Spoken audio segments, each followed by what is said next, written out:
Hi, this is Faiyaz Farouk with Rowpoint Training and Coaching. Today's topic is why training needs to be an ongoing program in your company. Number one, it's use it or lose it, but know what you're doing first. Very key. Aberdeen research firm concluded after several years of doing management surveys, they concluded that an average manager that gets into a position of managing others doesn't get any kind of management training until 2 years after they've taken on that position. So you may be asking yourself, well, what do they do? Well, it's simple.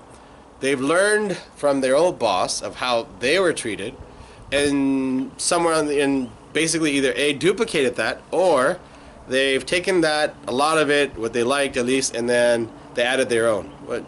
From what I've seen, most of the time it's what they got from their boss, they're giving it out to everybody else, and in their opinion, it's because that's what they got, so why is anyone else any more special?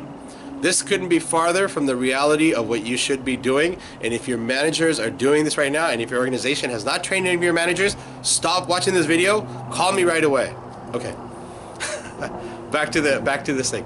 So I look at training like anything else in my life. It's a long-term investment. It's something you want to do for a long time, and because you're continuously learning and developing. That's my personal and professional philosophy that I live by. Now, several years ago I started doing Brazilian Jiu-Jitsu. It's one of the hardest things emotionally, physically, and mentally I've ever done in my life. I think it was easier to get an executive MBA than it is for me to maybe eventually, if my body allows it, to get to a black belt level. So one of the things that I learned from Brazilian Jiu-Jitsu, of many things I've learned from Brazilian Jiu-Jitsu, is that you have to learn the skills, learn the techniques, and then apply the techniques, and then come back, learn another technique that helps with that, and then go back and apply it.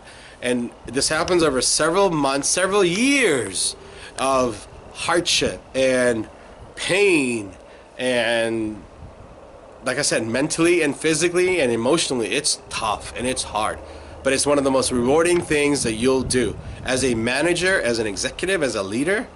If you consistently train yourself to become better and go and apply, and then come back and get coached for something more specific, because you're going to get better at it, and then go back and apply, your production, your employees, everything in your organization will make a humongous shift, even if things are good today.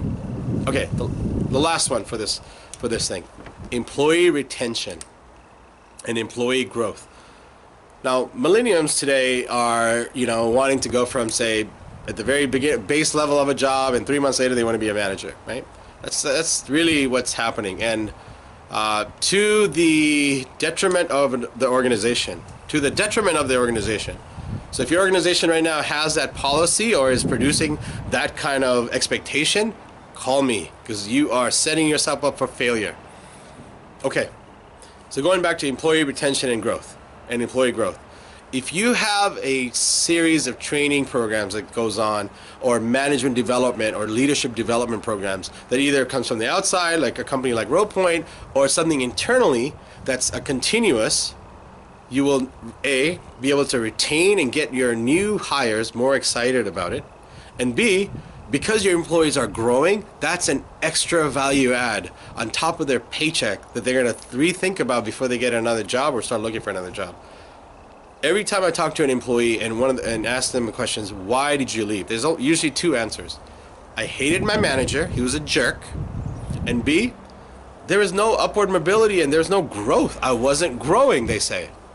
So I hope your organization isn't one of these organizations that I just referred to, but if it is, there's still hope. Call us, we can help you change this.